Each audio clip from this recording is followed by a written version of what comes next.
Bom dia a todos, bom dia a todas, bom dia para você que nos assiste pela Pop TV em Sobradinho e Porto Alegre ou nos escuta pela Cultural FM em Santa Catarina e no Rio Grande do Sul.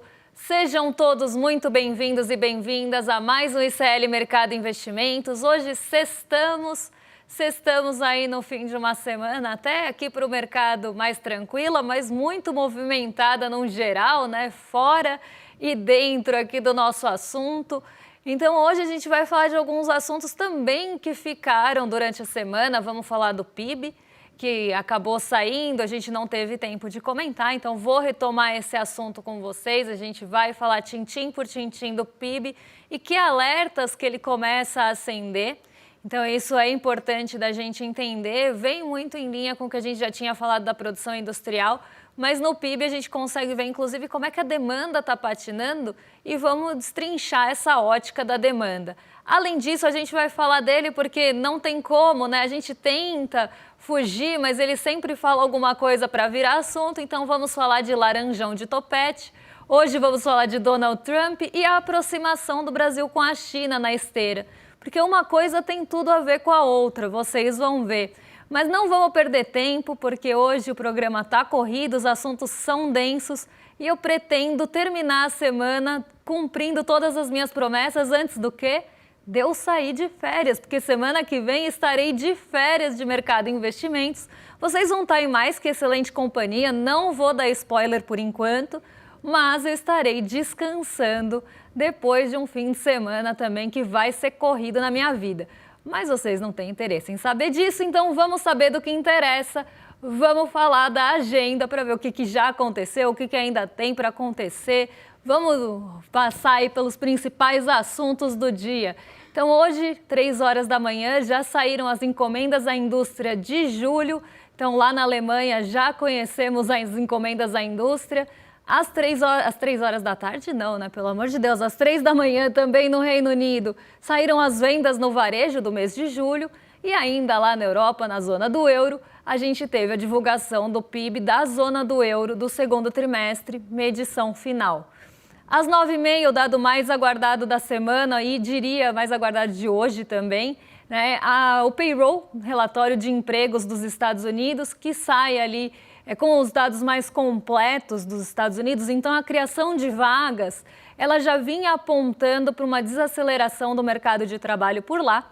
E o payroll estava todo mundo aguardando, porque nele não só sai o relatório mensal de empregos, mas também sai a taxa de desemprego e o salário médio por hora, um detalhamento um pouco maior do mercado de trabalho dos Estados Unidos. Então está todo mundo esperando e estava todo mundo olhando aí para o payroll para saber se ele ia confirmar ou não a desaceleração do mercado de trabalho que o relatório JOLTS e o ADP, que mostram criação de vagas, mostram ali a ocupação também das vagas, criação de vagas no setor privado, como é que está essa evolução das vagas do mercado de trabalho dos Estados Unidos, se ia se confirmar essa desaceleração que já apareceu nos dois. E caso confirmada, isso teria impacto na política monetária dos Estados Unidos. Então pode ser que por lá tenha corte de juros já em setembro. Inclusive, eu até já tinha comentado que na agenda ontem estava o presidente do Fed, o John Williams, né, que ele ia falar em um evento ontem, e ele falou bastante sobre isso. Falou sobre o desaquecimento do mercado de trabalho dos Estados Unidos, que está voltando ali para os patamares aí próximos do período depois da pandemia. Então ele fez algumas comparações de mercado de trabalho, então que está tendo na verdade, período anterior, né? Ele está tendo essa comparação para ver essa desaceleração, em que ritmo que está. E isso trouxe uma expectativa de cortes já em setembro nos juros por lá. Se a gente tiver corte de juros por lá, começa uma pressão para cortes nos juros aqui, só que também vai ter aquele aumento da diferença entre os juros, que acaba atraindo dinheiro para mercados de mais risco, nos mercados emergentes, e para ganhar com a nossa taxa de juros, que vamos combinar, é altíssima e vai atrair investimento, a capital, na verdade, investimento não, vai atrair recurso especulativo. Às 11 horas, agora saiu a produção de vendas de veículos de agosto, e 14 horas nos Estados Unidos tem poços e plataformas de petróleo em operação. Outro dado que a gente sempre fala aqui que mexeu com o mercado ontem, vou dar um spoiler aqui, hoje estou de bom humor, porque na semana que vem dormirei até um pouco mais tarde. A gente teve aí uma notícia, né? Ontem o preço do petróleo balançou bastante, caiu bastante, e isso acabou afetando inclusive a nossa bolsa, mas não com o peso suficiente para levar ela para o terreno negativo. Então eu já vou entrar eu vou pegar uma coisa na esteira da outra aqui e já vou entrar no fechamento de mercado, porque aí eu já explico esse dado que a gente sempre fala na semana, que são os estoques de petróleo. Como é que estão os estoques de petróleo lá nos Estados Unidos? Ontem eles fizeram barulho, porque foi percebido ali um aumento nos estoques de petróleo nos Estados Unidos, ao mesmo tempo em que se espera que no domingo a reunião do OPEP tenha uma decisão de aumento de produção também. Se vai ter aumento de produção e os Estados Unidos estão formando mais estoques, o que deve acontecer com o preço do petróleo? A expectativa é que ele caia. Diante dessa expectativa de queda do preço do petróleo, isso já aconteceu ontem. Então, ontem a gente teve um dia de recuo, na verdade, nessa manhã a gente já teve um dia de recuo no preço do petróleo. Nem temos um mercado aqui muito tempo aberto, mas a gente já viu o petróleo caindo, coisa que poderia trazer um pessimismo para a nossa bolsa, mas que não se concretizou. Era uma das possibilidades aí que nossa bolsa tivesse um dia mais difícil por conta das commodities. O minério de ferro também caiu lá na China, em Dalian, por conta de uma expectativa também, de uma perspectiva de desaquecimento no mercado chinês e da economia chinesa, mas isso não foi suficiente para levar a nossa bolsa para o terreno positivo, para o terreno negativo, desculpa, nessa manhã não.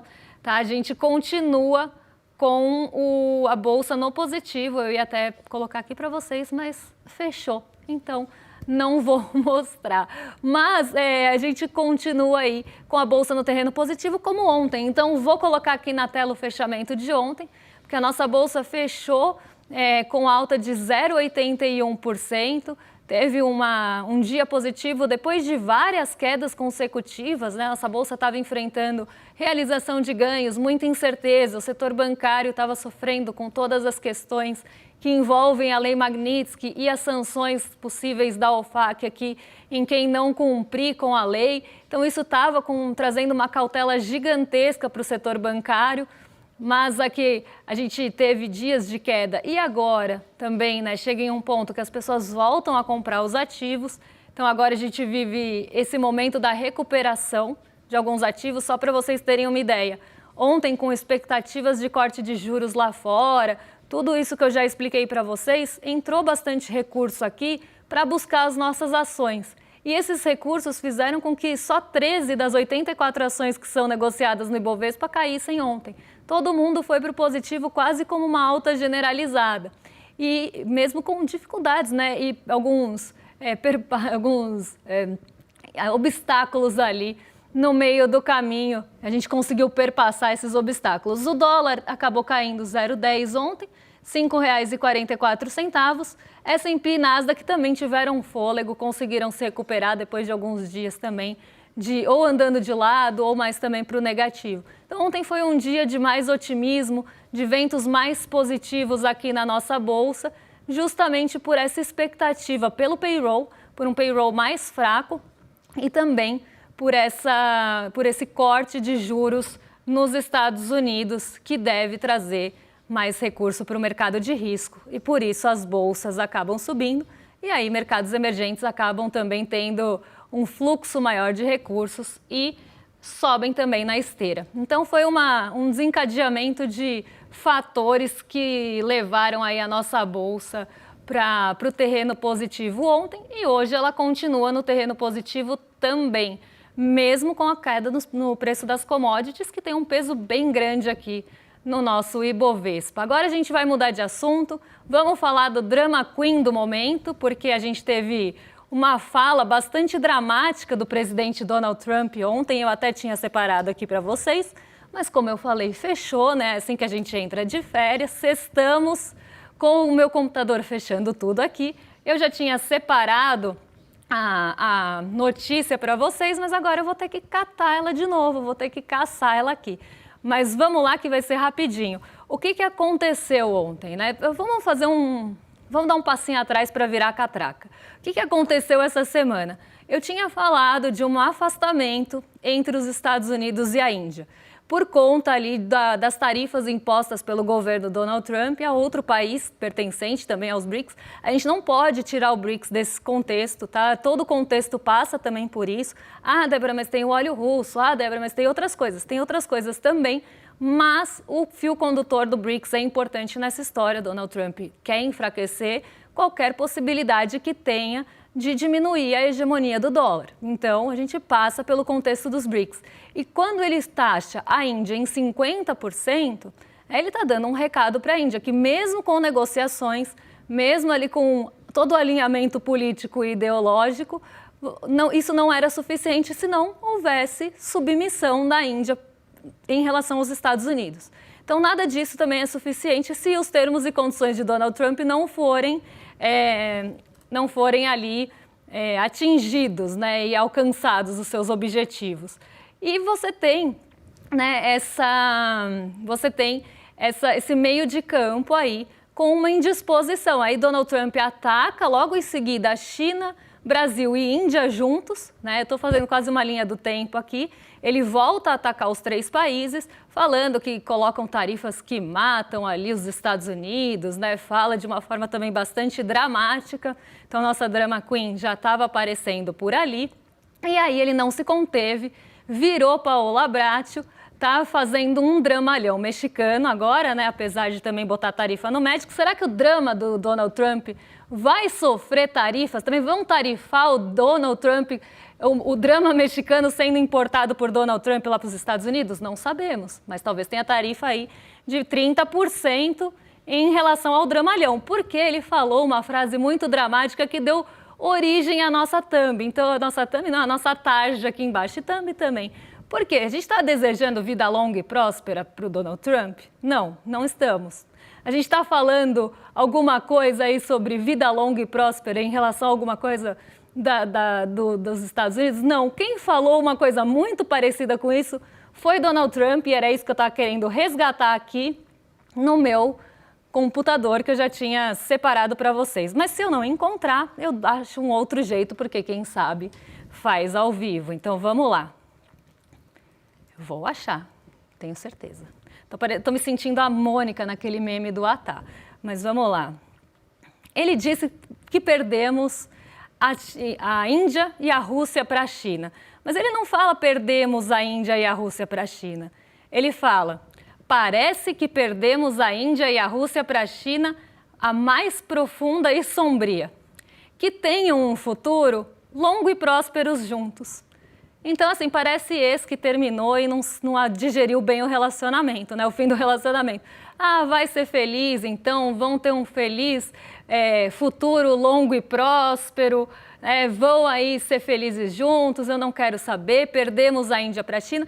Quem diria que taxar a Índia em 50%, depois de negociação, depois de conversas, e a Índia, inclusive, né, que tem, olha aí o Donald Trump, o Spock, vida longa e próspera, quem diria, né, que taxar a Índia em 50%, depois de conversa, com todo alinhamento político e ideológico, não iria afastar a Índia dos Estados Unidos e jogar a Índia no colo da China. Então, Donald Trump está fazendo um dramalhão, mas ele esquece o quê? Que karma is a bitch, né? Porque ele está sofrendo as consequências dos próprios atos.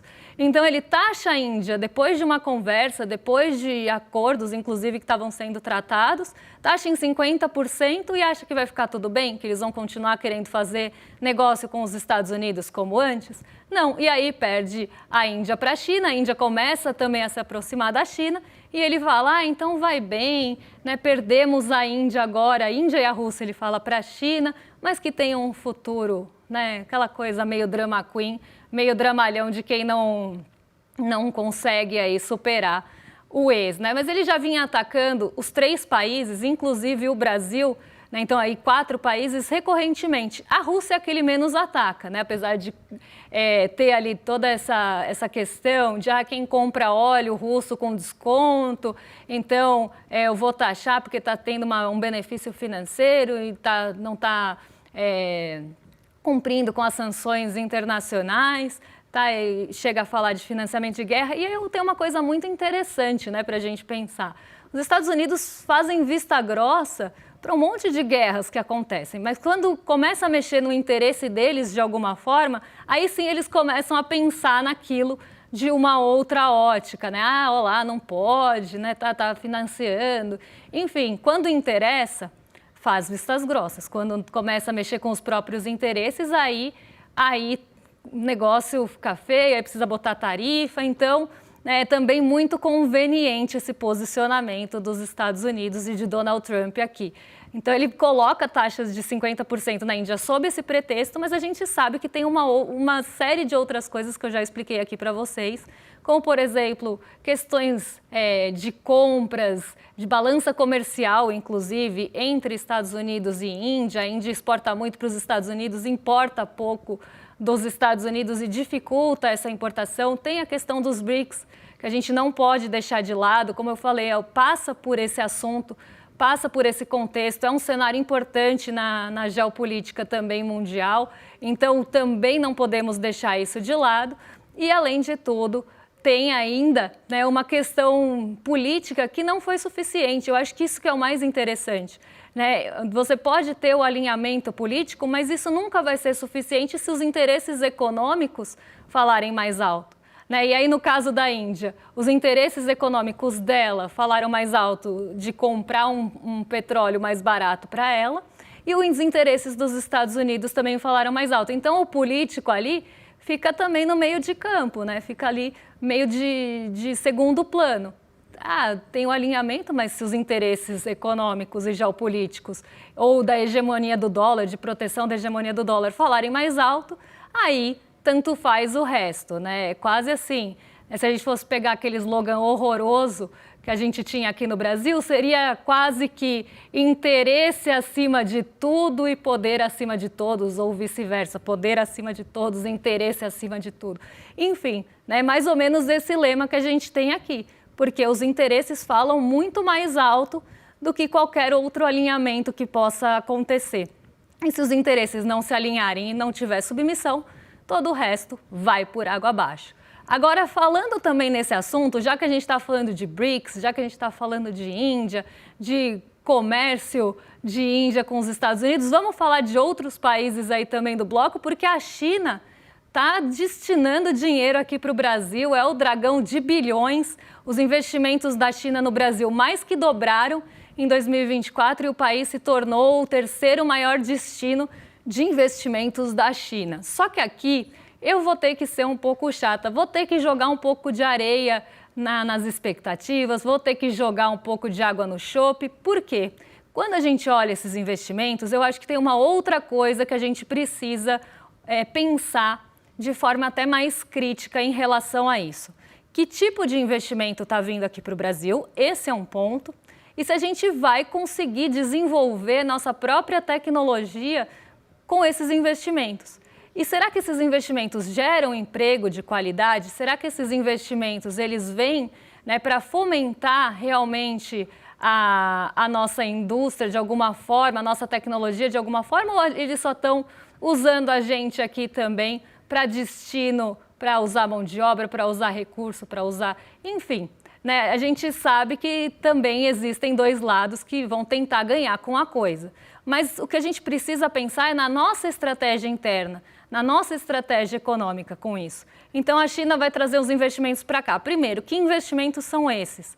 É claro, tem os carros elétricos que vieram para cá, que trouxeram as suas plantas para cá, inclusive agora mais recentemente, tem uma nova empresa, né, de carros elétricos vindo para o Brasil fabricar os carros aqui, então isso gera emprego, e aí sim gera emprego, né, apesar de toda a tecnologia, alguns empregos de mais qualidade. Mas quando a gente olha outros investimentos que vieram da China para cá, a gente tem fast food, a gente tem aplicativo de delivery que vem muito para concorrer aí com o iFood. Aí a gente poderia pensar, Débora, mas vai quebrar o monopólio do iFood.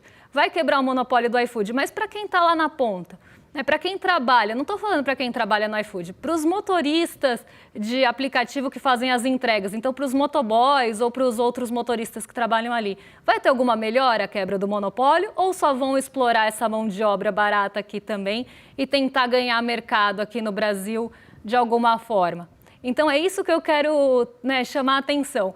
Fast food de sorvete eu não vou nem comentar, né? Porque, para quem não sabe, essa rede de fast foods aí chinesa, ela cresceu de uma forma brutal e hoje, né, lá na China tem um em cada esquina, assim, pelo menos é o que dizem, que ela cresceu muito rapidamente e se espalhou bastante. Só que a gente está falando de fast food, eu não vou entrar na questão de alimentar da coisa, mas também não é algo que vai gerar valor agregado, né? Não é um produto ali de valor, não é algo que vai trazer, né, alguma tecnologia para o Brasil também. Agora, na parte de carros, na parte mais tecnológica, porque semicondutores e chips, por exemplo, que poderiam ter um papel maior, tem um papel bem pequenininho nesses investimentos. E aí sim seria uma indústria que a gente poderia aproveitar, inclusive aprender a tecnologia. Para quem não sabe, os países asiáticos fizeram isso no passado. O Japão fez isso e foi muito criticado, mas se tornou uma potência dessa forma. Depois a Coreia usou a mesma estratégia e a China também,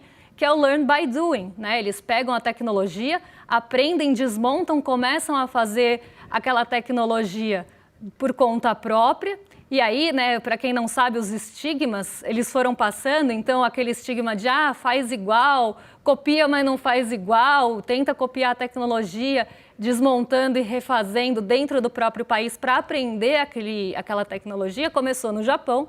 O Japão tinha esse estigma, passou pela Coreia, a Coreia tinha esse estigma, inclusive dos carros muito frágeis e tudo mais, e depois a China também teve esse estigma, e acho que mais recentemente todo mundo lembra, né, que tinha esse estigma de coisa frágil, né, de uma tecnologia copiada, mas que não tinha a mesma qualidade, mas com o aprendizado, os 3 países aprenderam a tecnologia e conseguiram superar aquela tecnologia. Então, o que eu falo aqui do Brasil é isso: a gente vai fazer esse processo? A gente vai aprender alguma coisa com essa tecnologia que está aqui? Ou a gente só vai reproduzir e continuar sem muita autonomia, continuar dependente? Eu acho que esse é um ponto para a gente pensar. Outra coisa é, né, essas empresas, elas vêm aqui para realmente trazer alguma competição para o mercado, como, por exemplo, hoje a gente tem o monopólio ali dos aplicativos de entrega. Vai trazer alguma competição que vai favorecer quem está lá na ponta, ou só vai explorar essas pessoas também, que já são muito exploradas e não tem nenhuma seguridade, normalmente ali são pessoas que trabalham por conta própria? Vai ter alguma mudança nisso? É esse tipo de crítica que eu quero fazer. É muito bom que venha investimento, é muito bom que venham plantas para cá, desde que gerem emprego de qualidade e que a gente consiga aprender alguma coisa com essa tecnologia também. E que venham também indústrias e investimentos que tenham um bom valor agregado, que gerem produtos, não fast food, né? Mas produtos ali que tenham um valor agregado. É bom ter investimento? É bom ter investimento. É bom aumentar a capacidade produtiva aqui? É bom aumentar. Vai gerar emprego? Vai gerar emprego. O que a gente precisa pensar é qualidade desse emprego e como isso vai devolver alguma coisa para o Brasil, né? A grande especulação que se tem em relação a isso é aquela malha ferroviária, né? As ferrovias. Isso já entra em assuntos estratégicos e geopolíticos também. Aí o buraco é um pouco mais embaixo. Isso está em estudo e negociação há anos, porque envolve uma série de questões de infraestrutura e geopolítica, e aí sim que você começa a ter uma discussão um pouco mais aprofundada, porque para abrir casquinha de sorvete aí não precisa de muito estudo de geopolítica mesmo, né? Então é muito mais fácil você atrair esse investimento. Então, por mais que o dragão de bilhões esteja pousando aqui no Brasil, esteja circulando pelo Brasil, a gente precisa ver a qualidade desses bilhões que vêm para cá. Eu vou falar muito rapidinho em relação ao PIB, só para cumprir minha promessa e não sair de férias devendo coisa para vocês, porque a gente teve, né, o PIB no Brasil em 12 meses, a gente ainda está com o 6º maior crescimento do G20, só que tem alguns aspectos do PIB que já estão mostrando sinais de alerta, e é justamente disso que eu quero falar para vocês. A gente ainda assim teve algum crescimento, só que o que a gente está vendo é desaceleração, e desaceleração de alguns pontos importantes. Os juros, eles estão sufocando a nossa atividade econômica, eu já venho falando disso há algum tempo, e agora no PIB isso ficou bem evidente. A gente teve, né, um papel importante já da taxa de juros na desaceleração do PIB, a demanda mostrando fraqueza, e a demanda e a expectativa da demanda são fatores extremamente importantes aqui, quando a gente fala de assuntos econômicos, a expectativa de demanda, inclusive, é muito importante, porque um país só vai conseguir produzir se acreditar que tem expectativa de demanda, que vai trazer um lucro, inclusive fique acima da taxa de juros. Então, são duas coisas separadas. A taxa de juros, ela pode estar lá embaixo, ela pode estar em 2. A expectativa não é muito alta, né? Bom, tenho que superar 2? Não é tão alto assim. Superar 2 de lucro tá fácil, mas será que tá fácil mesmo se você acreditar que a demanda tá lá no chinelo? Que ela tá lá no pé? Que ela tá lá embaixo? No subsolo ainda? Se você não vê demanda pela frente, você não investe. Porque você vai investir para quê? Para produzir, ficar parado? Então não adianta a taxa de juros na base de comparação estar baixa se você não vê demanda pela frente. Agora, por isso que quando a taxa de juros estava em 2%, a economia não girou. Justamente porque não tinha o fator da demanda ali presente. Agora, a gente tem 2 problemas. Por quê? A gente tem uma taxa de juros alta, então o custo de capital fica muito alto, você precisa lucrar mais do que 15% e todo o custo daquele capital que vai ficar um pouco, inclusive, maior do que 15%, porque entra endividamento, entra um monte de coisas na conta. Então você tem que ter um lucro alto, já tem uma base de comparação bem mais difícil do que 2, certo? E você também precisa olhar a demanda para frente. Então você pode ter uma taxa altíssima, esperar um lucro mais alto, porque você olha para frente e fala, bom, tem demanda ali, vou continuar produzindo, porque apesar da taxa de juros, ainda tem fôlego, ainda tem demanda. O problema é que a gente está com uma taxa alta, então essa base de comparação fica difícil e, além de tudo, se olha para frente e começa a ver um enfraquecimento da demanda e isso, sentimentos já estão mostrando, os índices de gerente de compras já estão mostrando, algumas pesquisas mensais já começaram a mostrar essa fraqueza. Então, a grande questão aqui, né, é que a gente tem junto à taxa de juros alta o enfraquecimento da demanda. E o que está também enfraquecendo essa demanda é a taxa de juros alta. Então, uma coisa parece a porca correndo atrás do rabo ali. E aí você começa a ter o desaceleramento é complicado, hein? A desaceleração da economia como resultado disso. E foi o que apareceu aqui no nosso PIB. Eu vou mostrar só um gráfico para vocês que deixa bem evidente isso. Vamos já pular para o último gráfico, porque eu tenho pouquíssimo tempo. Já vamos passar para o último para quem está em casa acompanhar. É um que mostra os componentes da demanda. Já que a gente está falando dela, vamos entender como é que a demanda se comportou aqui no nosso país. O consumo das famílias vem desacelerando nos últimos trimestres e era isso que eu queria mostrar para vocês. Então, do primeiro trimestre de 2024 para o segundo trimestre de 2025, a gente já teve uma desaceleração importante aqui do consumo das famílias. Os investimentos também caíram bastante nesse tri, caíram 2,2%. E a gente também tem os gastos do governo, que acabam também tendo um fator de impulso nos investimentos, acabam tendo um fator de impulso no crescimento, também caíram 0,6% nesse trimestre. Mas aqui a gente tem um alerta importante também, porque o investimento está caindo. Ou seja, a demanda por investimento está caindo. Se você não tem ali, né, o investimento sendo parte do componente dessa demanda, o que é que vai puxar para frente? As famílias podem consumir, mas para frente você não vai ter o investimento acontecendo para que a economia continue crescendo. Então aqui a gente tem um alerta super importante aqui do nosso PIB, de 2,2% de queda, além da queda no ritmo do consumo das famílias. Então isso mostra que a gente ainda pode ter um fôlego nesse trimestre, mas o fôlego vai ficando cada vez mais curto, porque você vai diminuindo o investimento e o consumo das famílias também não suporta, né, essa expectativa de demanda para frente, cada vez o investimento vai encolhendo menos. Investimento encolhendo é projeto que não sai do papel, é contratação que não acontece, é demissão que pode acontecer, é massa salarial lá no final que pode diminuir. Isso vai desaquecer o consumo das famílias e aí menos investimento também. Então a gente precisa entender o papel dos juros em tudo isso e ele é crucial, ele é fundamental, é importantíssimo, porque é ele que está sufocando todas essas pontas. Então a gente precisa rever o quanto antes essa política monetária super restritiva que a gente tem aqui no Brasil, que nada justifica deixar essa taxa de juros real tão alta ali no pódio junto com outros países que estão sofrendo muito mais que o Brasil em questões inflacionárias, por exemplo. Então, eu espero que isso seja revisto logo, que venha a pressão dos Estados Unidos para cá e que realmente Pressão no sentido da taxa de juros cair lá e cortar aqui, tá, gente? Pelo amor de Deus. E aí que a nossa taxa de juros comece a ser revista o quanto antes, porque essa situação pode se agravar cada vez mais e isso já é resultado da taxa de juros que começou a subir lá no passado, porque o efeito não é imediato, não. Ele vai desacelerando aos poucos, né? Você não puxa o freio de mão e para, mas você começa a ter esse efeito ao longo dos meses. Então é isso, gente. Eu vou me despedir de vocês. Eu só volto na segunda-feira, dia 15 de setembro, mas o mercado de investimentos vai ficar por aí na semana que vem, nos dias que não tiver julgamento. Então, os dias que tiverem os julgamentos, as sessões de julgamento, vocês vão ter a programação especial, acredito eu.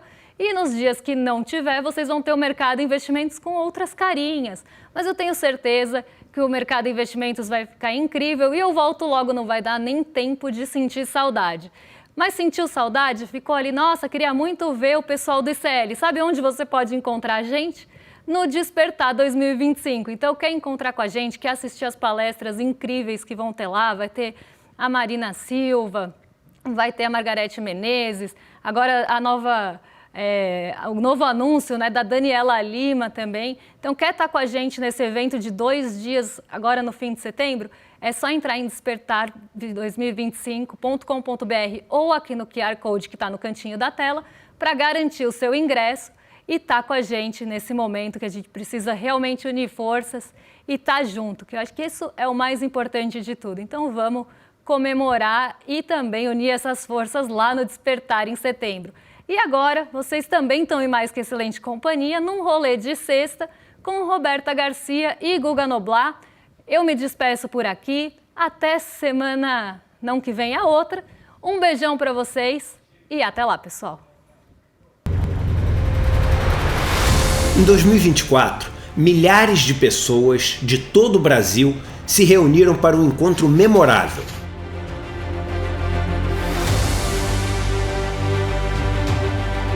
No palco, histórias incríveis. A gente está na vida para evoluir, para aprender. Na plateia, novas amizades e sonhos compartilhados. É o melhor presente de aniversário Despertar. A esperança e a alegria tomaram conta. Vimos que um país mais justo, consciente e humano é possível. Vocês, espectadores, hoje são os protagonistas desse evento incrível e que desperta. Provamos que o conhecimento liberta e o coletivo transforma. Que a gente veio pra cá pra...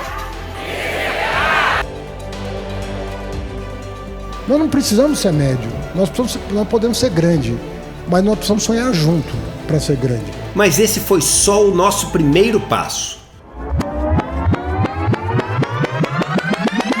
Em 2025, o Despertar volta ainda mais incrível, mais necessário, mais revolucionário, mais ICL do que nunca.